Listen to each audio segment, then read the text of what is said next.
بسم الله الرحمن الرحیم. مونږ د یوټیوب په دې چینل کې د خپل محترم استاد امیر ظهیر صاحب سره سرجي سلامونه. وعلیکم السلام. سرجي د نن سبا په زمانه کې سرجي چې د سکلز دور دی سر او د نوې جنریشن سکلز ډیر زیات ضرورت لري سر. نو سرجي زه تاسو ته د سکلز وام تھینکینګ دا څه شی دی سرجي او د دې مطلب مقصد څه دی په ژوند کې؟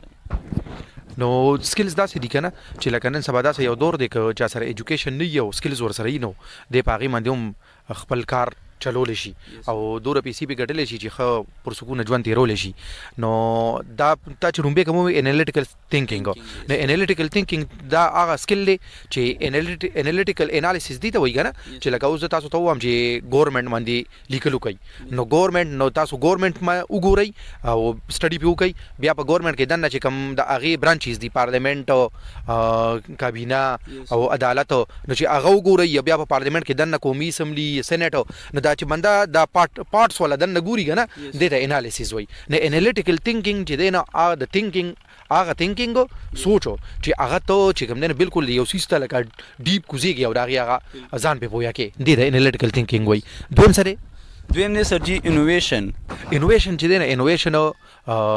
یو لکه اوس مطلب دا یو سړی بزنس کوي کنه انو بزنس کوي او داسې بزنس شروع کی او په یو داسې ماډل باندې شروع کی چې هغه شان بزنس دلته نه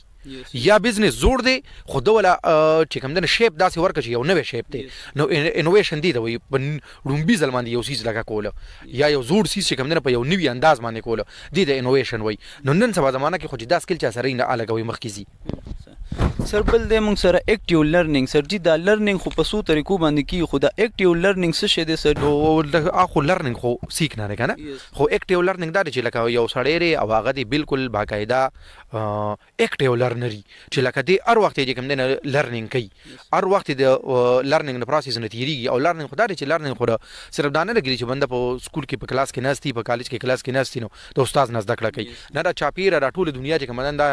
زمونږ لپاره د لرنینګ پکې سوره مواد دي کنه دا روزانه چې مونږ کوم سګورو سوینو زمونږ د ایکسپیرینس نه تیریږي دا ټول لرنینګ دی کنه نو اکټیو لرنر چې کوم دی نو دی ولکه مخکې سر جی او دا پرابلمز راځي او دلته لیکلي چې دا کمپلیکس پرابلم سالوینګ سر جی دا څه دی او دا کمپلیکس پرابلم سالوینګ نو په لکه نن سبا زمانہ کې یو قابل سړی هغه سړی دی کنه چې دی چرچا پیر وګوري یو پرابلم پوینټ اوټ کی نه اول پرابلم آئیډینټیفای کول دا ځان له قابلیت ته او بیا چې کوم دنه په دې نورو خلکو کې لکه کم یو سړی به قابلی نه هغه سړی به قابلی چې د دې پرابلم لپاره څومره کویک سولوشن راو باسو. نو کمپلیکس پرابلم سالوینګ چې یو ګران پرابلم دی ګرانه مسله ده یو چیلنج دی او خلکو ته ټولو ته او په دې کې یو سړی را مخ کې شو او هغه دا پرابلم سالو کو چې هغه دا پرابلم سالو کو چې داسې ایبیلیټی چې کی کنه دا سکل چې سره نو دا خلک بیا مخ کې بالکل سر او دا کریټیکل تھینکینګ څه شي دی سر؟ کریټیکل تھینکینګ چې دی نو کریټیکل تھینکینګ دا کریټیسیزم تنقید چې مونږ څه ته وګورو نو کریټیکل تھینکینګ د دې نه چې لکه یو سړی او د داسې سوچ دی کولی شي چې د یو سیز کریټیکل جایزه اخلي لکه تنقیدی جایزه اخلي نو دلته کې موږ تنقید اکثر په نیگیټیو سنس کې یوز کوو نه تنقید خدا سي چې لکه مطلب دار اوس یو پرسنالټی دا یا یو پولیټیکل سیستم دی یا اکونومیک سیستم دی موږ چې د هغې جایزه اخلو که نه چې د دواړه اړخه نه چې کوم دی نه د دې کریټیکل جایزه واخلو او ځان په پته پوه کړو چې دا ښه دی او که بد دی دې ته کریټیکل تھینکینګ وایي. سر جی راځو په دې شپږم نمبر سکلز پسې سر جی دا کریټیویټي څه شی دی سر موږ سره؟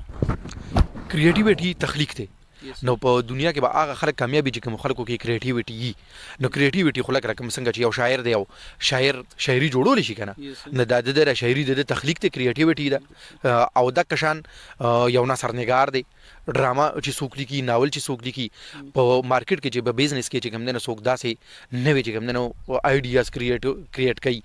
نو دا کریټیویټي ده د ځان نه لکه څه نوي پیش کول چې اعلی شته نه دا کریټیویټي ده. سر 7 نمبر د موږ سره لیډرشپ یا سوشل انفلوئنس دا څه شی دی سر؟ لکه که زمونږ چې وګورو کنه په معاشره کې څه خلک داسې چې هغه خلک هغه د لیډرشپ کوالټي پکې په کور کې هم په څه کسانو کې داسې چې هغه کې لیډرشپ کوالټي چا کې نه سوشل انفلوئنس چې دی په دې سوسایټي کې د انفلوئنسر چې دی لکه مطلب دا یو سړی او هغه دې کې ډیر زیات تکړه لري چې دوستان جوړول شي او چار پیری چې کوم نه غم خدای زاله جوړی کړي یو لوی شناختی کنه نو یو خدا سوشل انفلوئنسر خدا شو نو دا پرچا کې هونی کنه او بل د کشن لیډرشپ چې کم دی نو چې یو سړی دی ګروپ لیډر دی یا ټیم لیډر دی نو د کې چې دا کوالټي چې د خپل ګروپ خپل ټیم ځان سره بوتلی شي نو دا لیډرشپ دی کنه نو چې ځان سره اوس څوک ټیم بوتلی شي نه خامخا به کامیابی چې چا کې دا ابیلیټي نه بنن سبا زمانہ کې بیا لکه رستو پاتې شي یس سر سر جی دا یو بل سکل دی خلک پکې ډیر دغه کوي ټیکنالوژي یوز اینڈ کنټرول دی سر جی دا څه اهمیت لري سر جی ټیکنالوژي یوز اوس دا خو د زمانہ نه ټیکنالوژي ده کنه چې اوس په دې زمانہ کې هم څوک د ټیکنالوژي نه خبرای یا ته سایت ته نی یوز کوي او نو دا خو دا سړی بیا چرته مخکې تللی شي مطلب دا دی چې نن سبا د ټیکنالوژي چې کومه ده او چې کوم د ټیکنالوژي ذرایع دي انټرنیټ ته اوس دي نو چې په دې باندې د نن ځوان لکه مکمل عبور حاصل کړی او د لې طریقه ورزي د پازیټیو یوز کولو نیگیټیو ټول خلک یوز کوي کنه او چې پازیټیو یوز یس سر جی او په دې ټیکنالوژي کې مونږ سره یو سکل دی چې هغه د ټیکنالوژي ډیزاین اینڈ پروګرامینګ وای سر جی په دې باندې تاسو خپل رائے پیش کړئ چې دا څه څه دی سر اوس ټیکنالوژي یوز بیا چې مونږ وګورو ټیکنالوژي خو که پازیټیو یوز مونږ وګورو نه بل خو نیگیټیو یوز ډیر دی پازیټیو کم دی خو بیا پر پازیټیو یوز کوم دنه چې کم دی نه پازیټیو یوز چې خلک کم کوي نو پازیټیو یوز کوي خو ډیر ځان نه پکې نه کوي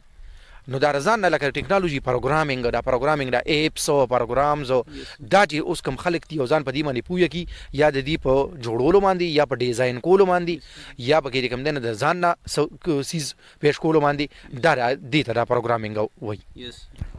سر او دا سټریس ټولرنس اینڈ فلیکسیبিলিټي دا څه څه دی سر جی سټریس ټولرنس چې کوم دا چې بنده باندې سټریس راشي پریشر لکه مطلب دا اوس یو سړی یو ارګنایزیشن کې کار کوي هلته به کار پریشر راغی یا نور داسې چې کوم دي نسدي نو دته چې را کیریر کې کوم مسلې راځي چیلنجز نو دا سټریس چې په د باندې راځي نه آیا د سټریس ټولریټ کول شي برداشت کول شي نو چې سټریس برداشت کول شي او فلیکسیبিলিټي به د کې شته لکه لچک پکې شته چې د څنګه حالات راځي نه هغه حالات سره ځان هغه شان جوړول شي او ځان ورته بدلول شي دا سړی چې کوم دا یو سکل دی او دا په کار دی چې د نن ځوان کې ډیره زیاته مننه سر جی دا یو اخیرنی سکل پاتې سر چې دا ایموشنل انټيليجنس دا سیس دی دا کوم یو سکل دی سر جی او د دې اهمیت پیدا مونږ ته څه ده سر جی دا نوی جنریشن ته څه ورکول شي ایموشنل انټيليجنس چې دی نو جذبات چې زمونږ کوم دي ایموشنز جذبات ته وایي کنه لکه غوسه یا چې کوم دنو ډیره خوشحالي ډیره غم دا چې کومي کنه نو په دې کې چې بنده باندې کوم لکه ایموشنز د بنده راشي